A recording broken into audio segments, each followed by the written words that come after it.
Hürmetli abilachilarimiz, Autoshop'dan yana bir reklam eten mashinamiz do'stlar. 2018-yilda ishlab chiqarilgan avtomat korobka Cobalt mashina. Ko'p istoriya ko'radi, yuklangan postni ko'rmaydi, profilda post turadi. Shuning uchun bahasi aytilmagan deydi. Bahasini sirazi aytib o'tib ketaman shundan. Pul istoriya ko'radigan do'stlarimiz, abilachilarimiz uchun. Narxi 118 million so'm pul bo'lsa beramiz. Probegi 72 ming. Eshigining orqa eshigini az ko'rsatib o'taman. Yerda kreska bor ekanini ko'rsatib o'taman do'stlar.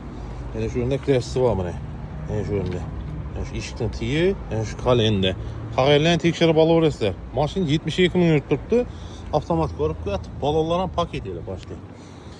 Salon holatlarini ko'rsatib beraman do'stlar.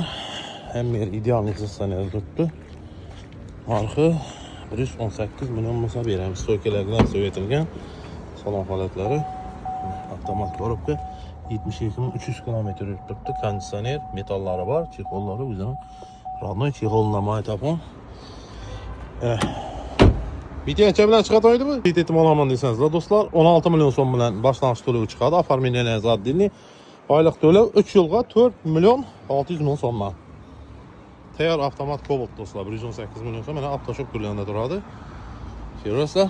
Agar elindan 40 yillik foiz to'lasangiz, o'zingiz bilan dogorovga kelishib qo'ysangiz ham bo'ladi.